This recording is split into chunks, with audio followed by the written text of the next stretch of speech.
My name is Linwood Carter, and I turned 82 this past January, though lately I find that time has stopped meaning what it once did. The days blur together now like watercolor in the rain, soft and indistinct. I live alone in a modest house in Syracuse, New York, where I taught American history for over 40 years at a local community college. My students once joked that I had lived through half the things I lectured about. Back then I'd laugh, adjust my glasses, and tell them I only looked old. But I feel it now. I feel it in my knees when I get up from my recliner. I feel it in my chest in the quiet hours of the night when there's no sound but the creak of the floorboards and the wind brushing against the windows like a visitor too shy to knock. Most of all, I feel it in the way the world has begun to treat me like an artifact no longer useful, but too sentimental to throw away. My wife, Helen, died 9 years ago. A quiet death after a long illness that shrunk her body and stole her voice, but never her presence. She had a way of making silence feel like a conversation. After she passed, the house became less of a home and more of a reminder. I kept her teacups on the shelf, her scarf hanging on the coat rack by the door, and her recipe book open to the page where she had last left it. Cherry cobbler, our daughter's favorite, though she hadn't asked for it in decades. Some evenings I still sit at the kitchen table and imagine Helen reading the newspaper across from me, frowning at the crossword puzzle, while pretending not to cheat by looking at the answers upside down. The ache never quite goes away. Grief, I've learned, is not a wound that heals, but a room you live in. Some days you dust the shelves and open the windows. Other days you just sit quietly in the dark. My daughter, Claire, is 48, married to a man named Dennis. They live 20 minutes away, which sounds close enough, but I haven't seen them in nearly 4 months. Claire calls occasionally, usually when Dennis is at work, and asks if I've taken my medication, if I've paid the utility bills, if I've been eating. I always say yes, even when I forget, because I know she doesn't really want the details. It's not that she's cruel, it's just that she's busy, or so she says. She manages a financial consulting firm downtown and has 2 grown kids in college, both on opposite coasts, which gives her plenty of reasons not to come by. Dennis, on the other hand, has never made much of an effort. From the start, he regarded me with the wary suspicion of someone who'd been forced to adopt a pet he didn't want. Whenever I visited their home for holidays, I could feel his discomfort, like I was something sticky he didn't know where to put. He'd smile too wide and offer me a drink I didn't want, then disappear into his office as soon as I sat down. When my hip began acting up last fall, Claire suggested I move in with him for a while. "Just until you're back on your feet," she said, with a forced cheerfulness that didn't quite mask the hesitation. I resisted at first. What man doesn't resist the slow surrender of independence? But after a bad fall in the garden that left me sprawled in the dirt for nearly an hour before the mailman found me, I agreed. Claire came to collect me on a rainy Sunday morning, wrapped me in one of Helen's old blankets, and drove me to their home, which was all beige walls and cold floors, the kind of place designed more for show than for living. They set up a guest room for me upstairs, even though I asked for something on the ground floor. Dennis said the downstairs office was too full of confidential documents, and Claire promised they'd install a handrail on the stairs. They didn't. At first I tried to be grateful. I really did. I told myself it was temporary. I kept my voice down, stayed in my room when Dennis had friends over, and washed my own laundry by hand when I could, so as not to inconvenience anyone. I even offered to contribute to groceries, but Claire waved me off. "Don't be silly, Dad. You just focus on getting better." And yet, small things began to pile up. My books vanished from the living room shelves. My reading lamp was replaced with something more modern. Dennis began making jokes, always in that playful tone that gives people cover when they want to say something cruel but plausible. "Careful on those stairs, Professor," he'd chuckle. "You don't bounce like you used to." Claire would shush him, but with that indulgent smile, the one that says, "Boys will be boys, and men will be assholes." It was during this time that I began to notice something else. My mail was no longer arriving. When I asked Claire about it, She said they had it redirected for convenience. When I asked to check my bank account, she told me not to worry about it, that everything was taken care of. She'd smile, place a hand on mine, and say, "You don't need to stress over money at your age, at my age." A phrase like a blade. I taught Claire how to count change when she was 5. I balanced the books that paid for her college tuition.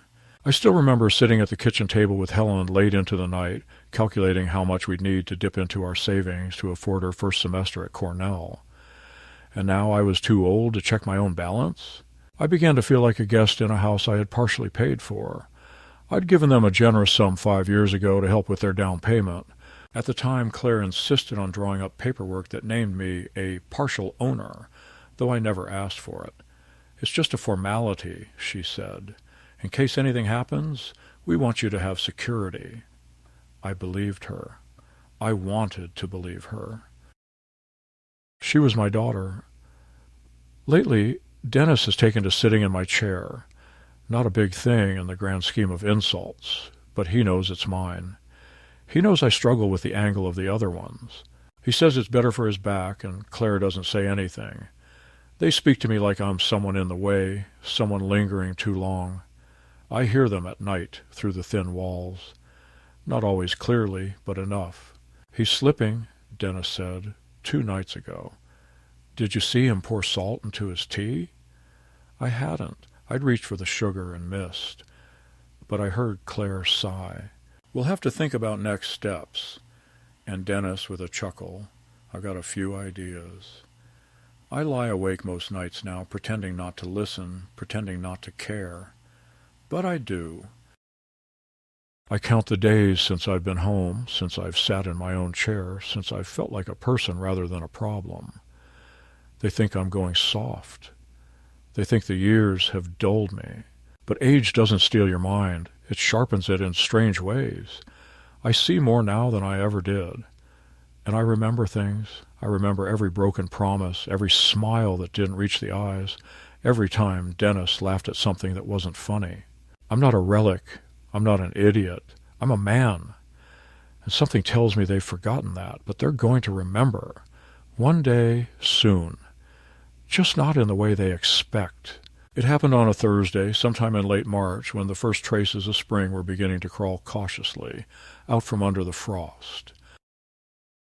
Claire had left for the office early, saying something about a board meeting, and how she didn't have time to prepare breakfast, but had left some yogurt and fruit in the fridge if I got hungry. Dennis, however, was still in the house. He worked from home most days, though the nature of his work was conveniently vague.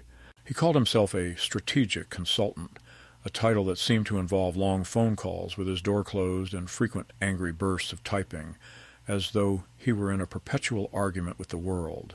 I had been in the upstairs guest room all morning reading a biography of Eisenhower I had brought with me from my house, one of the few personal belongings Dennis hadn't accidentally donated. My hip was aching more than usual that day. The weather always made it worse, and I was supposed to go downstairs to take my medication and stretch a bit, as per doctor's orders.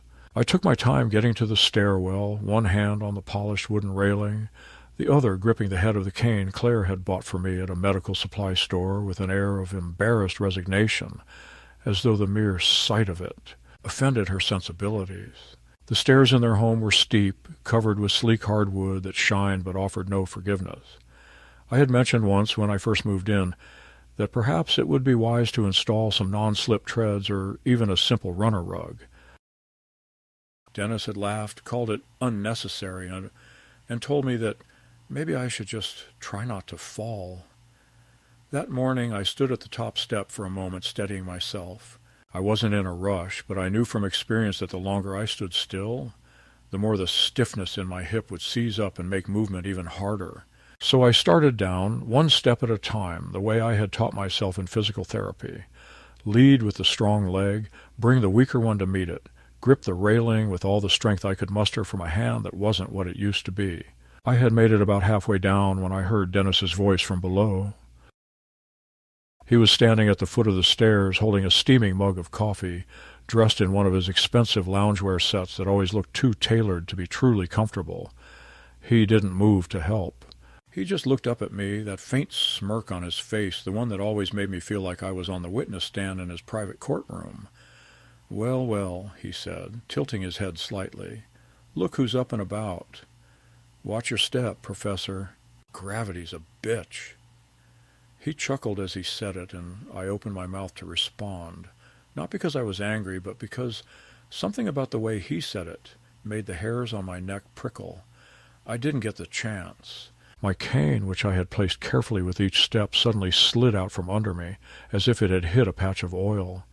My right foot followed, skidding forward off the edge of the step, and then I was falling, not tripping, not stumbling, falling. My hands reached out in a useless reflex, the railing too far now, the air rushing past my ears as I tumbled, my shoulders slamming into the wall, my back hitting a step, my elbow cracking against something hard. Time slowed, then snapped forward again as I landed on the floor below with a sound that I recognized, horrifyingly, as the breath being driven out of my own lungs. I lay there in stunned silence, blinking up at the ceiling, trying to understand what had just happened. Pain radiated from multiple points, my shoulder, my lower back, my knee. For a terrifying moment, I couldn't move. I heard Dennis's footsteps approach slowly, deliberately. He crouched beside me, not reaching out, just sipping his coffee, looking at me the way a child might regard a dead insect. "Should have taken the elevator," he said, then laughed softly, under his breath, as if he'd made the world's most clever joke. He set his mug down on the side table, stood, and walked to the kitchen without another word. No call for help. No concern. Nothing. I lay there for what must have been several minutes before I managed to shift onto my side, teeth clenched against the pain. Eventually, I pulled myself up onto one elbow, then into a seated position, every muscle in my body protesting. Dennis returned with his phone in hand and snapped a photo of me as I sat on the floor, dazed and hurting. "For Claire," he said when I glared at him. "She'll want to see what you've done to yourself." I wanted to shout at him, to demand he explain why he didn't try to catch me, or at the very least help me off the floor. But something stopped me. A look in his eyes, perhaps. Cold. Evaluating. Like he was waiting to see how much damage had been done. He didn't help me up. Instead, he left the room, leaving me alone with my shaking hands and burning joints. I eventually dragged myself onto the couch and lay there until Claire came home hours later. When she saw me, she gasped and rushed over, her face full of what looked like concern. "What happened?" she cried. Dennis emerged from the hallway, casually leaning against the doorframe. "He fell down the stairs," he said. "I told him to be careful, but you know how he gets." Claire turned to me. "Why didn't you call me?" I told her I tried, that I couldn't find my phone. She checked the cushions, then the side table, then finally Dennis handed it to her. "Found it under the couch," he said, smiling faintly. She looked at me, the concern in her eyes now clouded with something else, doubt perhaps. "You really need to be more careful, Dad. If something happens to you, She stopped short, then helped me stand and ushered me back to my room. I didn't sleep that night. My back ached, my shoulder throbbed, and every time I closed my eyes, I saw the smirk on Dennis's face, the way he crouched beside me and laughed. It wasn't just the fall. It was the knowledge that someone had stood there and watched it happen and chose to do nothing, or worse, had caused it. For the first time since moving in, I began to understand the true nature of my position in this house. I was not a guest. I was not even a burden. I was an obstacle. And obstacles, I had taught my students long ago, were things people removed when they wanted something badly enough. The next morning, Claire suggested I stay upstairs and rest. "No more stairs for a while," she said, her tone too chipper, too rehearsed. Dennis had already left, or so she claimed, though I never heard the front door open. She brought me breakfast, oatmeal, no sugar, lukewarm, and insisted on giving me my pills herself. When I asked for my phone, she said she had left it charging downstairs. When I asked for my laptop, she said she couldn't find it. That was when I knew. Not suspected. Knew. Something was being orchestrated. Not all at once, but slowly, methodically. They were trying to erase me, not physically, not yet, but legally, financially, personally. They were isolating me, weakening me, making me look like a man who couldn't be trusted to care for himself. The worst part? It was working. Because who would believe an old man who fell down the stairs and forgot where he left his phone? Who would question the daughter who smiled so sweetly as she spooned soup into his mouth? Or the son-in-law who made witty remarks about dementia while flipping steaks on the grill? I stared out the window that day, watching the wind stir the branches of the leafless maple tree in the yard, and I realized that if I didn't act soon, I would disappear, legally, socially, even spiritually. My story, my voice, my very presence would be filed away like an outdated folder.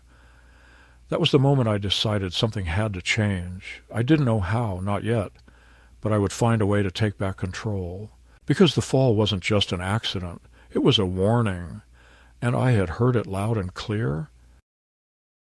The days that followed the fall passed in a quiet, manufactured haze, as though I were being slowly embalmed in routine, every hour wrapped in gauze and silence. Claire had taken to speaking to me in a tone that might have suited a convalescent child, soft, measured, faintly condescending, as if she were afraid that sudden movements or truths might cause my fragile old mind to collapse under the weight of comprehension. She brought me my meals at fixed intervals, always lukewarm, always bland, served on a tray with a paper napkin folded into a neat triangle. She would sit by the bed for a few minutes, chatting about the weather or how busy work had been lately, never mentioning the fall or the bruises that bloomed across my back like spilled ink. When I asked again for my phone, she smiled tightly and said, "We're trying to reduce screen time, remember? It's not good for your eyes," as if I were a toddler who'd had too much television. Dennis rarely appeared in my room.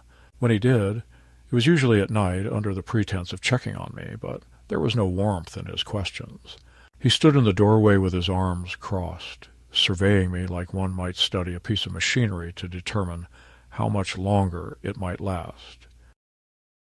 He'd make jokes sometimes, offhand remarks about old age or memory loss delivered with a smirk that vanished the moment Claire entered the room. There was one night in particular I won't forget. I had been unable to sleep, my back aching, and the sound of voices drew me to crack my door open just slightly. Claire and Dennis stood in the hallway, speaking in low tones. I couldn't make out every word, but one line reached me clearly, carried on the clipped edge of Dennis's whisper. "He's slipping faster than I thought. Another month, tops, and we'll have everything we need." Claire didn't respond, or if she did, I couldn't hear it over the thudding of my pulse. That night, I didn't sleep at all. I lay in bed, staring at the ceiling, trying to piece together the shape of their plan. It was no longer paranoia. It was real. I began to notice more things. A file folder that had been moved from my suitcase, the strange absence of mail with my name on it, the way Claire would frown when I asked questions about my accounts or mentioned the house I still legally owned. They were preparing something, some legal maneuver. I was sure of it, and my body, broken and sore as it was, would become their primary argument. They wanted me to look frail, incapable, vulnerable. They wanted me to doubt myself. It was psychological erosion, drip by drip. That realization gave me clarity, a kind of desperate alertness I hadn't felt in years. If they were planning to take everything from me, I needed to act before they completed the job.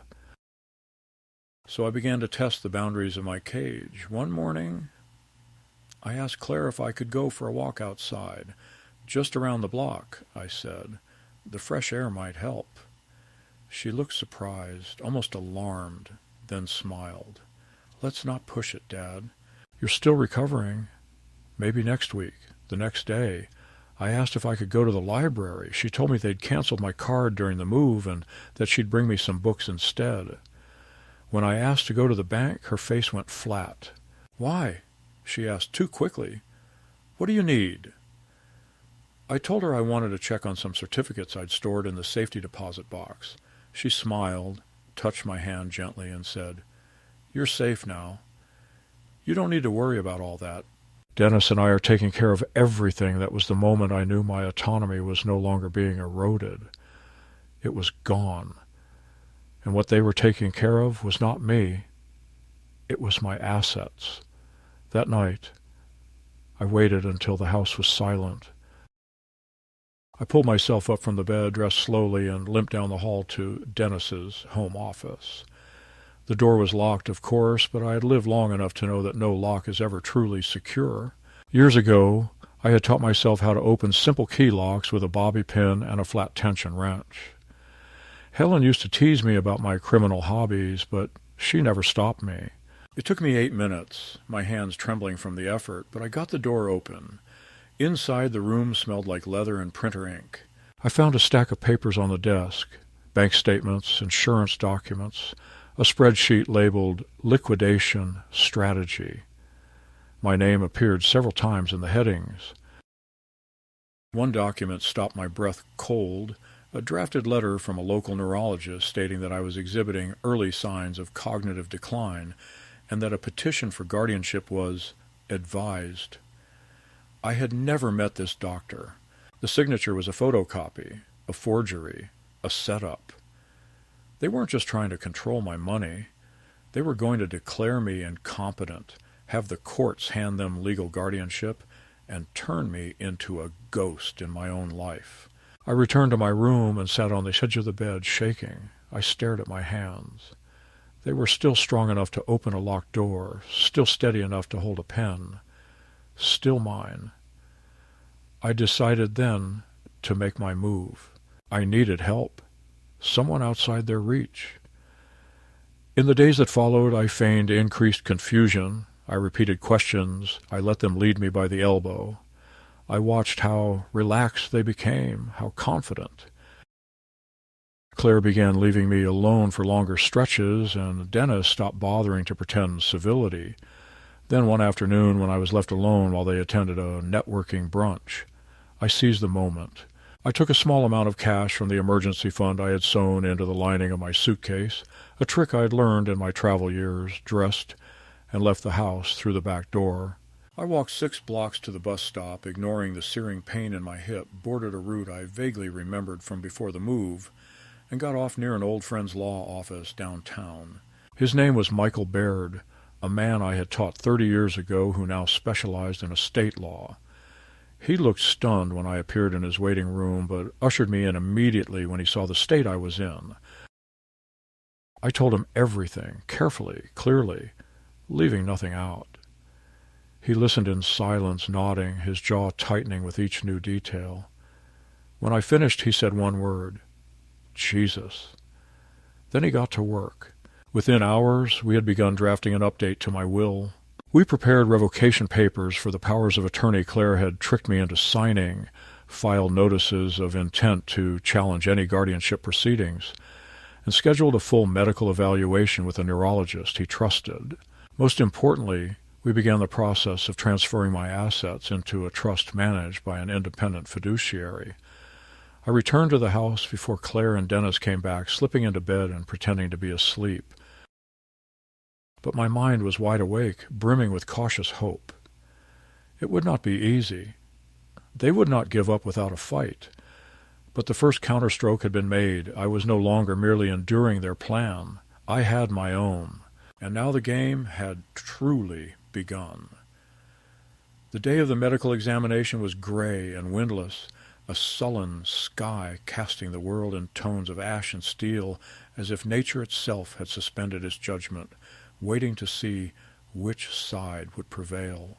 I left the house early that morning under the pretense of a routine checkup Claire had scheduled weeks prior, but in truth, I was headed to a clinic in the neighboring town, one not listed in any of my daughter's documents, one carefully chosen by Michael to be completely detached from Claire and Dennis's influence. He had warned me not to mention a word to them, not about the trust, not about the revocation papers, and especially not about the evaluation. Let them believe the lie they've built, he had said. It'll make the truth land harder when it matters. I sat in the waiting room for almost an hour, surrounded by the quiet murmur of other patients and the sterile scent of disinfectant, until finally, a doctor in his early 60s, Dr. Howard Eames, with tired eyes but a firm handshake, called me in. The tests were thorough. He spoke with me for nearly 2 hours, asking about dates, historical facts, current events, personal memories, even abstract concepts. We did cognitive exercises, spatial reasoning tests, logical deduction, emotional recognition, and complex sequencing. At the end of it, he sat back in his chair, folded his hands on his lap, and said, "You're sharper than most people half your age. Your reflexes are slow. Sure, your memory falters on details here and there, but your judgment, your reasoning, your orientation, they're intact." I asked him to put everything in writing, notarized, dated, official. He agreed. By the time I stepped out into the parking lot with the evaluation in my coat pocket, the sky had darkened further, but I felt something that had eluded me for months, weight returning to my spine. I was still myself. I was still whole. That afternoon I met with Michael again. He looked over the medical report, nodded with quiet satisfaction, and added it to the growing folder of documents we had begun assembling. "We're nearly ready," he said. "They won't know what hit them." What I hadn't anticipated was just how brazen Claire and Dennis would become in the meantime. That very evening, as if fate were staging a grotesque counterpoint, Claire called a family dinner. She made a roast, my favorite, or so she claimed, and set the table with silverware we hadn't used in months. Dennis poured wine without asking and made a point of giving me the smallest glass. I hadn't touched alcohol since my fall, not because I couldn't, but because I no longer trusted anything they handed me. The conversation during dinner was oddly cheerful, filled with forced laughter and empty anecdotes. I watched them closely, noting the flickers in their eyes, the overcompensation in their tone. Something was coming. After dessert, Claire folded her hands and looked at me across the table. "Dad," she said, "Dennis and I have been talking. We think it might be time to consider a more supportive living environment." I said nothing, just looked at her. She continued, "There's a wonderful place just outside of Ithaca. It's not a nursing home, more like a community for seniors who want to remain independent but have access to medical care and social activities. It's lovely, really.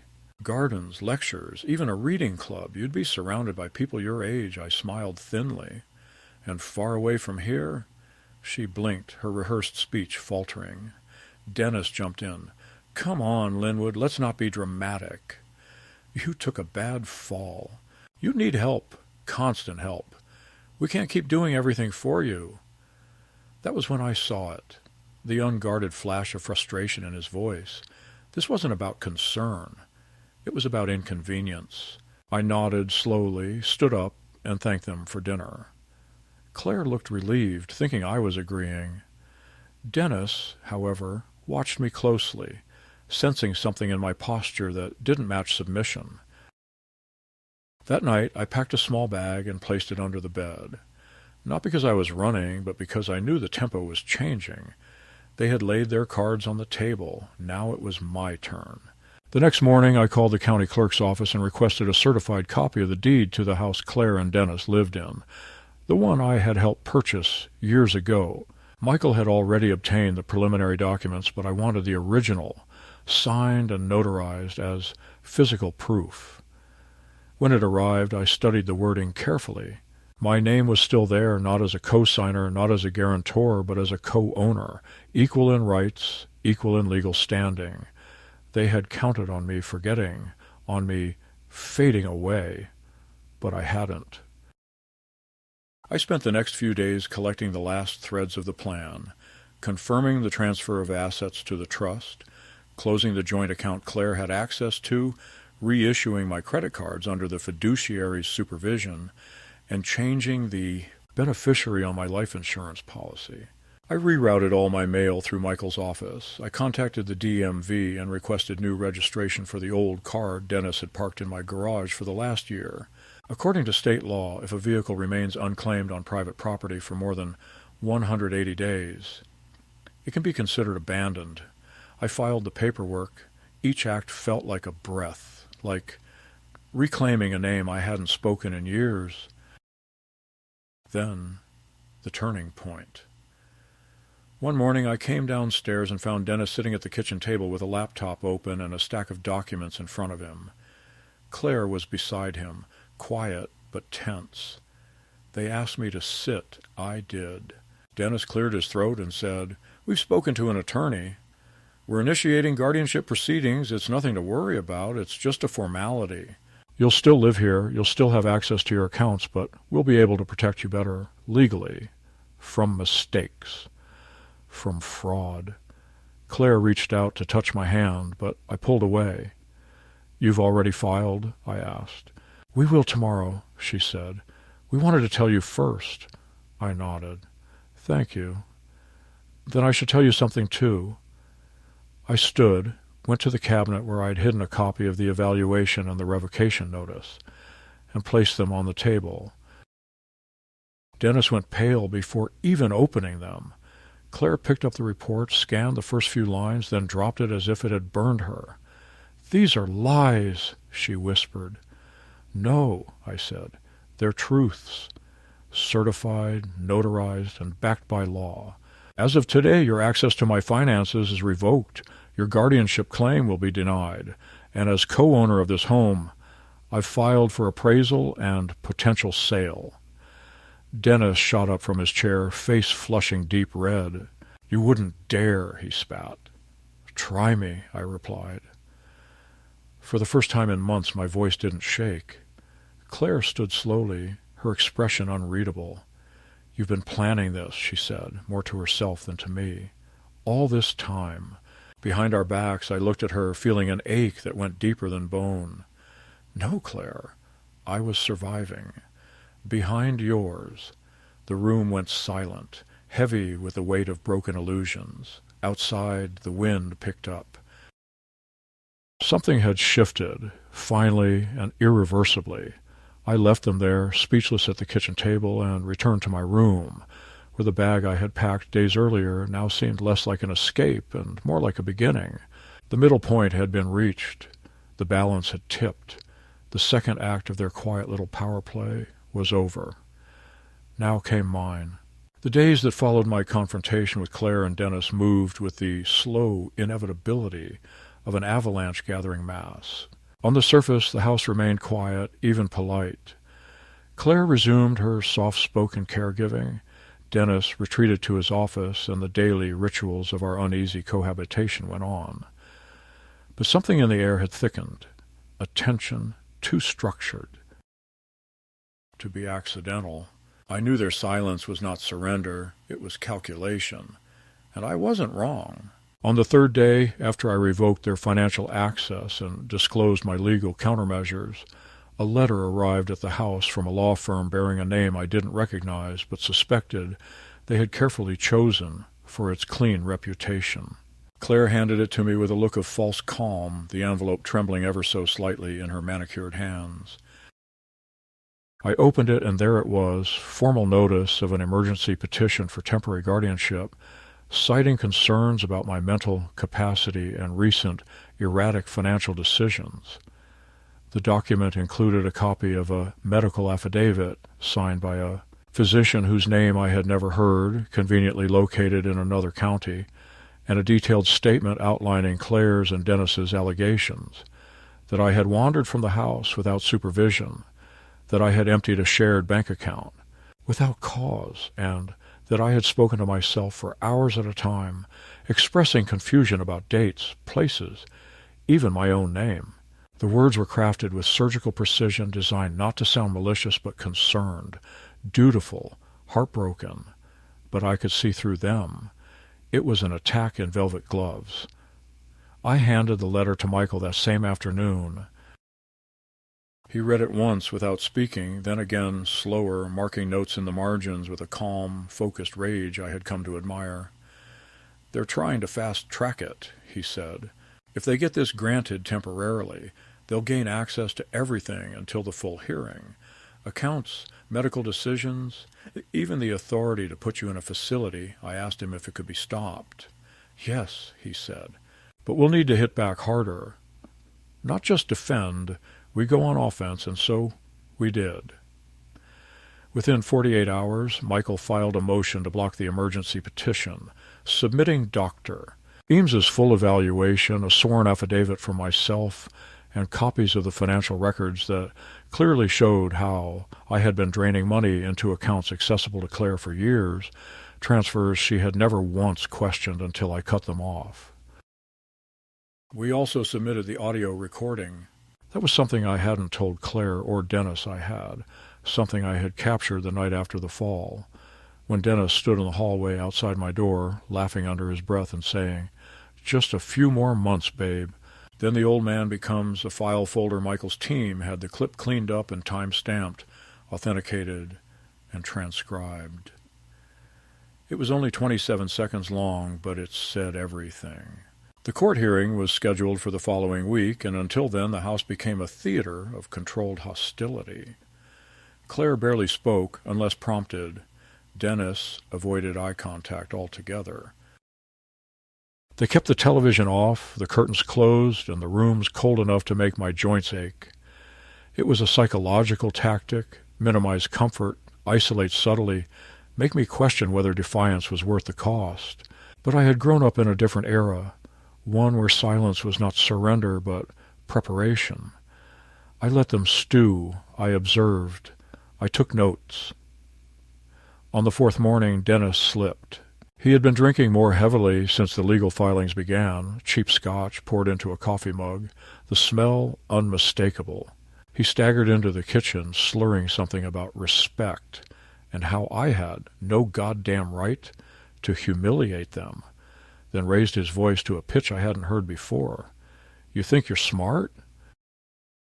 You think because you read books and wore a tie for 40 years that gives you the right to destroy our lives?" Claire rushed in and pulled him back, but not before I saw it. That flicker of something deeper than anger in her eyes. Panic. Because she realized what I had known for days. They were losing control. The next day, I disappeared. Not permanently, just long enough to unsettle them. I left before dawn, took a cab Michael arranged, and checked into a hotel under an alias using a prepaid card from the trust. No note, no message. I left the house exactly as it was, my coat on the hook, my shoes by the door. Let them think I had finally wandered off, that their lies were manifesting into reality. Michael texted me 2 hours later. They called the police.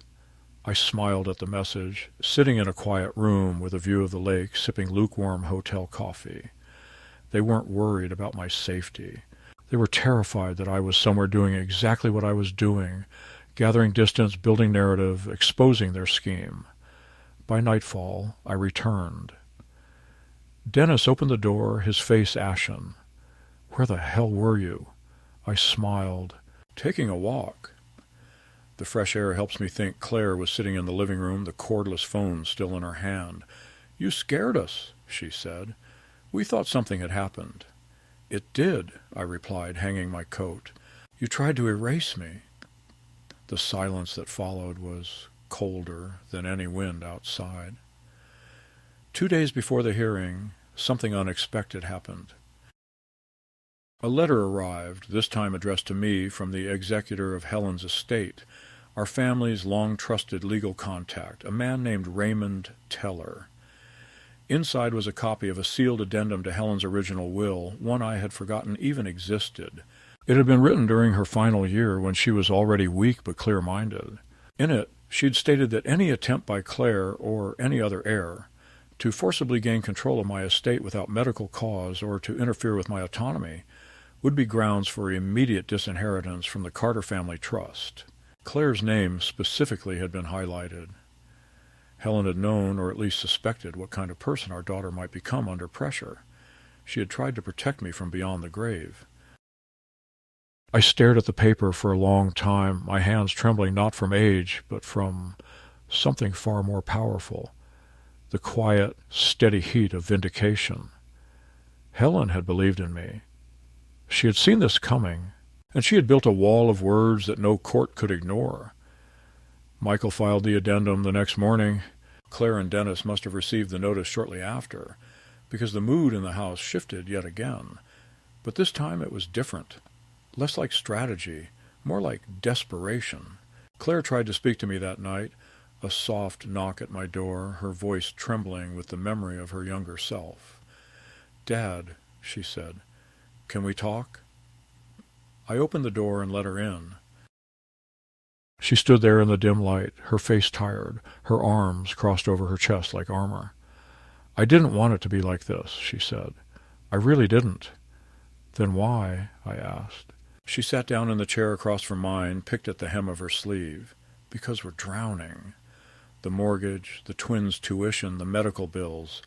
Dennis lost 2 clients. We were behind on everything." And I thought. She looked up, tears welling in her eyes. "I thought you didn't care anymore. That you'd retreated into your grief. That you'd rather be alone with Mom's memory than part of our lives." I stared at her, unsure whether to believe her. "So your solution was to erase me?" She didn't answer. She just wept. And for a moment I felt that old paternal ache, the desire to comfort, to forgive, to protect. But it was quickly eclipsed by the weight of everything she had done. Grief does not excuse betrayal. Financial pressure does not justify cruelty. "You could have asked," I said, "like a daughter, like family." Her silence told me everything I needed to know. When the day of the hearing arrived, I wore my best suit, the one Helen had picked for our anniversary dinner all those years ago.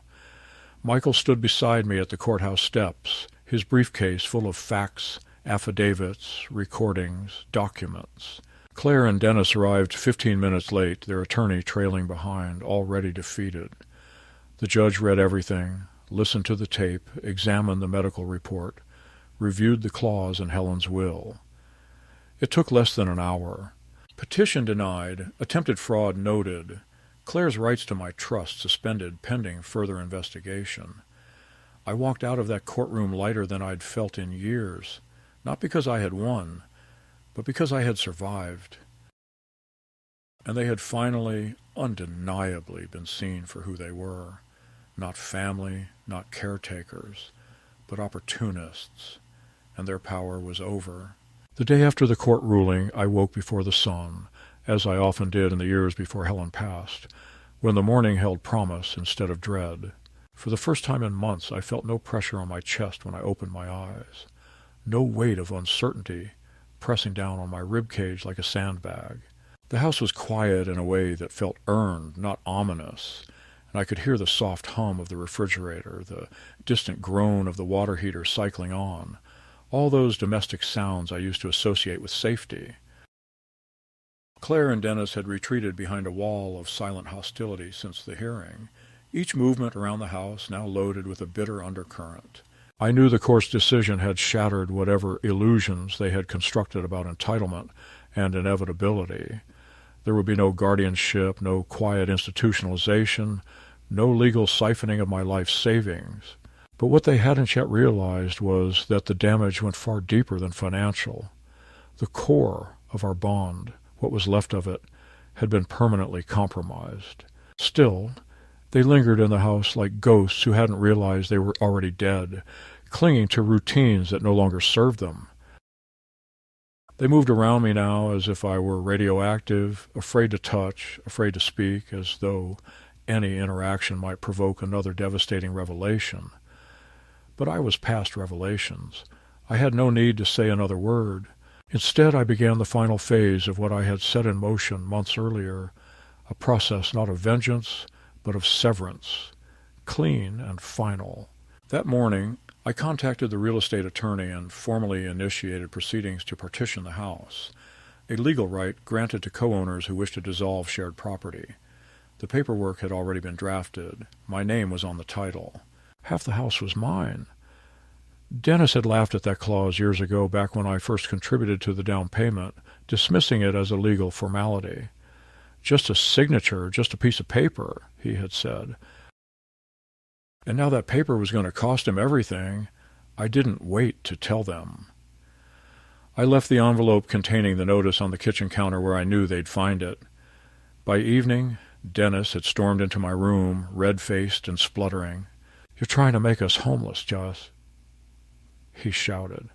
"You'd really throw your own daughter into the street?" I looked at him, calm and still in my chair, and answered with a voice that no longer trembled. "You were never building a home. You were constructing a cage." He cursed under his breath and stormed out, and I knew then that any remnants of civility between us had burned to ash. Claire didn't speak to me that night. She stayed in the guest room, the door closed, the light off. I lay awake, not from pain or fear, but from the quiet hum of finality setting in. It was done. The financial cords were cut. The legal bindings were severed. I had untied myself from their web. But the final strike, the one they could never see coming, still lay ahead. The following morning I made one last visit to Michael's office, where I reviewed the updated version of my will for the third time. Everything was in place. The Carter Family Trust, once structured to benefit Claire and her children, had been redirected to two separate beneficiaries: the scholarship fund at the college where I had taught for 40 years, and a transitional housing program for elderly veterans in upstate New York. Not a single dollar would pass into Claire or Dennis's hands. I had left a brief letter within the documentation to be read aloud by the executor upon my death, not out of spite, but to articulate clearly and calmly why I had made these choices. It read, in part, "Inheritance is not a birthright, it is a reflection of values passed from one generation to the next. When those values are betrayed, so too must the expectation of reward be relinquished." Michael placed the file into a locked drawer and shook my hand. "You've done everything right," he said. "They can contest it, but they won't win." I nodded, not because I needed reassurance, but because I wanted it to be over. When I returned to the house, Claire was waiting for me in the living room. Her eyes were bloodshot, not from grief, but from exhaustion. The exhaustion of someone who had fought the wrong battle and lost every round. "Where do we go from here?" she asked quietly. I sat down across from her and studied her face, looking for traces of the little girl who used to hold my hand in church, the teenager who cried when I dropped her off at college, the young woman who made me cherry cobbler on Father's Day. There were remnants, echoes, but nothing solid. "You go your way," I said, "and I go mine." Her lips parted as if to argue, then closed again. She nodded slowly. The next day, they were gone, packed up and moved out in less than 24 hours, like tenants evicted by conscience. I never asked where they went. I never needed to know. The house became quiet again. Not the tense, watchful quiet of waiting for betrayal, but the deep, echoing calm of a place reclaimed. I opened the curtains. I restocked the pantry with things I actually liked. I put Helen's scarf back on the hook by the door and her recipe book on the kitchen counter, open to the page with the cherry cobbler. That evening I sat on the porch with a cup of coffee, the wind rustling the leaves in the maple trees, and I let myself breathe, not the shallow breath of survival, but the long, full breath of someone who had stared into the eyes of those he loved and seen the worst in them, and walked away, not with hatred, but with clarity. The fight was over. The battlefield was empty, and I was still standing. The months that followed passed not in triumph, but in silence, a kind of measured stillness I had not known since Helen's final days, when the world outside continued to turn, but time inside the house stretched and slowed, each moment soaked in. Reflection. I did not celebrate the legal victory, nor did I speak of it to anyone beyond Michael and the executor. There were no confetti-strewn conclusions, no final confrontations played out in anger. There was only distance, long and quiet and deliberate. Claire never called. I did not expect her to. Dennis sent a single email, angry, bitter, filled with accusations of betrayal and generational ingratitude, which I deleted without reading past the first line. Whatever final thread bound us had frayed beyond repair, and yet I found that the absence of their voices was not a hollow silence, but a freeing one. I began to move through my home as if I were reintroducing myself to it. The light in the hallway at 7 a.m., golden and narrow. The creak in the third floorboard by the kitchen table. The dust motes that danced in Helen's old reading room, where I now sat each morning with the newspaper and a bowl of cereal, as I once had in the years before my name became a target and my mind a liability. The quiet was not loneliness. It was recovery. Slowly, I began to write again. Not letters, not documents. Real writing. Pages of memory, pages of feeling, notes about what had happened, not to be published or read aloud, but to remind myself of the truth that I had survived. That survival had a cost, and that the worst wounds do not bleed. They echo. One morning in early spring, I received a letter from my grandson Thomas, the younger of Claire's two boys, the one who had always been quieter, more thoughtful. It was handwritten, careful, brief. He said he had heard about the court proceedings through a mutual acquaintance, and though he had not been told the full story, he suspected much of what was said was false. He asked if he could come visit. I considered the letter for 3 days before writing back. My reply was short. Yes, but come as a man, not as a son of theirs. When he arrived 2 weeks later, I was startled by how much he looked like Helen around the eyes. Watchful, kind, a little wounded. We spoke for hours. I told him what had happened. Not everything, but enough. He didn't defend his parents. He didn't offer excuses. He just listened. And when I finished, he said, "I'm sorry, Grandpa. You didn't deserve that." And then carefully he added, "Neither did I." That was the first time I cried since the fall, not from pain or rage, but from the unbearable weight of a moment that held no agenda, just truth. We began to meet every other week. Sometimes he brought old photographs to ask me about.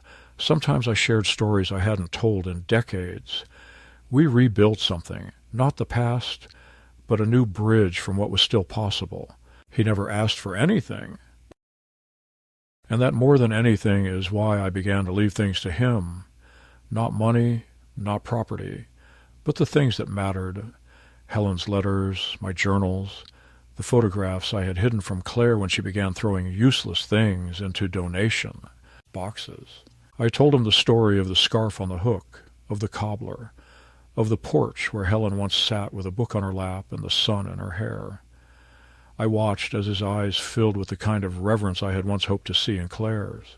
There was no need to explain why the will had changed. Thomas understood. He didn't need to inherit my life. He had inherited the values that built it. The seasons changed. The maple trees outside bloomed and shed and bloomed again. I walked slower now, but I walked freely. I paid my bills myself. I cooked my own meals. I made mistakes and forgot dates and sometimes lost my keys. But I lived as a man who had earned the right to fail on his own terms. The trust kept me comfortable, but I kept my dignity with something money couldn't buy: autonomy.